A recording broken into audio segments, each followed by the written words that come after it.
Welcome back to Yahoo Finance Live. And we're still joined by Percy Miller, better known as music icon Master P, and our very own Reggie Wade. Percy, let me get back to you. So you have made a play for Reebok. Why now? I just feel like Reebok has a lot of equity still in that brand. And if that company is black owned, I feel like these guys have tried. But if the majority of the ownership is African American, that we could do more with this brand. And also we can give opportunities for other designers. I feel like the brand need to be made cool again. And I think that we have the plan to make this happen. Percy, let me run some stats by you real quick because I was shocked to find this too. So Reebok is owned by Adidas. They have been for some time. Yes. Now, Adidas has had knocks on its lack of diversity internally and even externally. You know, on their executive board is only 5 white males. On their supervisory board, there are 16 people. They have 11 white males and 5 white women. Now that you have gotten internally inside of Adidas, you've talked to them, you've looked at Reebok, you have kicked the tires. How big is that diversity problem in Reebok right now? I mean, not only in Reebok, but in so many brands. I mean, African Americans spend more money on tennis shoes, and I feel like it's time to add diversity as ownerships in this business, but it's also time to be able to take the control and show other African Americans that it's time to open the doors. We're stronger together. When you look at the African American CEOs, just like you said, of companies, we only make up 0.1%. I want to change that narrative. I feel like we are able to give back to our community and our culture because we know where to put the money back into the community. The more we make, the more we give. I feel like this is going to give so many opportunities for other African American businessmen and women an opportunity to say, if Master P could do this, we can do it. And I feel like after we open the doors with this, thousands will come and we'll be able to solve the poverty issues. We'll be able to go back to rebuilding our own communities through economic empowerment. I mean, you look at the riots and everything that went on, I think it's definitely time for the diversity, for us to be able to get a seat at the table. I started making smaller deals. It's like buying houses. You have to think bigger. I want my culture to start thinking bigger. Say we went from making $1 million deals to $1 billion deals. I took a page out of Reginald Lewis' book when he did this in the 70s. He was one of the first African American billionaires, and I feel like we need more at the table. I'm inviting not only we have Baron Davis, but even to invite Shaq a seat at the table. We can really make this happen together. All the celebrities and entrepreneurs out there in the world saying we have to own majority of this company to make this cool again and make, Reebok need to go black. Like you say, the diversity is really needed when you talk about the tennis shoe business. Mr. Miller, Reggie Wade here. You're not just talking the talk, you're walking the walk with this. Yes. What do you think Reebok needs to do to compete with the likes of Nike? Nike right now has a stranglehold on the athletic shoe market. So what would you do? Well, like I said, we have to make the product, the technology as good as Nike.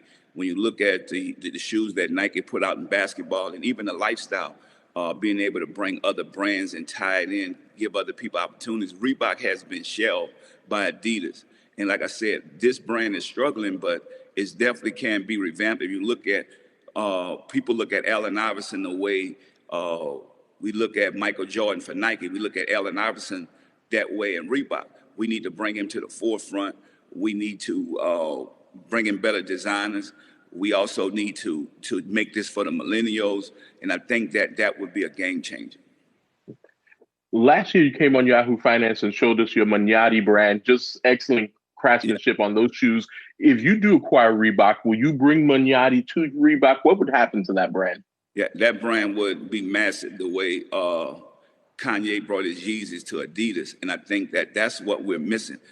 These brands are not just about sports, even though we're going to get some of the top sports players in the world, but being able to bring high fashion to brands like that, to accent, to be able to say, if we took a Magnati and brought the right designers, the right team with this, that now we have a fashion brand at the same time. So you're touching every area of the business. And also, I just feel like we could make it cool again. We could make Reebok cool again. And I think it's a blessing for us to be able to get into a position like this. When you look at Aunt Your Mama, Uncle Ben's, when you talk about the diversity, we're talking about product. Me and my partner, James Lindsay, we was able to get rice into stores, noodles, cereal.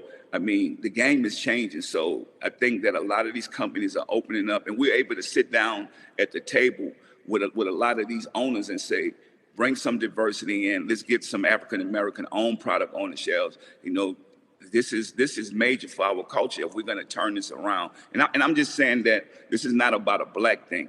It's about empowering people, because it's not going to just be an African-American business. But I'm just saying the majority ownership should be African-American. I think that we could turn this company around. Percy, Adidas has set a deadline by, I believe it's March 10th to figure out what they want to do with Reebok. But just hearing you talk, are you nearing a deal now? Do you anticipate them carrying this out until March 10th? Well, even if they don't want to do the deal with us, I'm saying that this would open the doors for so many other opportunities where our culture, the millennials, know that we can do deals like this. They just need to be educated. I feel like this deal would be educating our culture, and it'll be opening the doors for so many deals, because this is not the only deal we have on the table. This is just one of many. And I'm saying next thing, we want to be able to open up banks. We want to be able to purchase commercial buildings.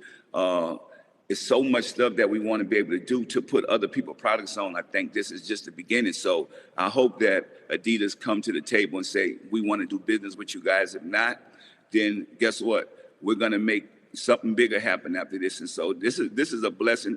I feel like this is an educational process for our culture, letting them know that we can do this. Mr. Miller, I know that last year you had your master class and you have restaurants and so many different businesses. How have they fared during the pandemic, and how have you had to kind of change your business model during these difficult times? Yeah, these difficult times make you think. When you're uncomfortable, you have to figure out other kind of ways. And like I said, you got to put your trust and faith in God. But our restaurant is holding up. Big Papa's in Louisiana is holding up, and we will be franchising that soon. I think that you have to get creative, and a lot of restaurant owners are really getting creative, being able to help the community.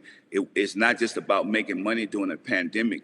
We was able to feed so many people, feed the elderly in New Orleans. So I think that's a blessing, but it also made entrepreneurs think outside of the box. I watch a lot of restaurants. They turn into making hand sanitizers. They open up their doors. They realize that we have to come up with ways to be able to do other things inside of our business. So, I mean, it made me get creative, and it was a blessing and a curse, 2020. I'm glad it's over. 2021, we off to bigger and better things. Mr. Miller, I know you grew up in the projects, as did I. What advice would you have for a young black man growing up in the projects and wants to do something with his life? What would you say? I would tell that person, never give up on your dreams and your goals. Don't be afraid to take a swing. That's the only way you're going to hit a home run. Consistency, be passionate about what you do, and don't be afraid to change. Don't be afraid to get better. Don't be afraid to grow. Believe in yourself, and others will believe in you. I tell people all the time, when I was in a project, most people only seen the mustard seed. They didn't see the tree. They didn't know my vision. They didn't know, that I could turn into who I am now. And when you living in poverty, be thankful that you have life. I mean, a lot of people didn't make it. This is a time, the little things. And I feel like success is just temporary. Don't get caught up into the money. Have some integrity. It's a temporary success. It's about what you do with what you have. And I feel like God will bless you with a lot if he could trust you with a little. Well said. And I'll say this, Percy, I've been covering for retail for some time. Reebok needs your help, and they need what you guys are in fact offering. So I hope you do certainly win out on this Reebok deal. Percy Miller, great to speak with you today, but really throughout this year, through this challenging year, we really appreciated all your insights. Happy New Year, and we'll talk to you soon. Happy New Year.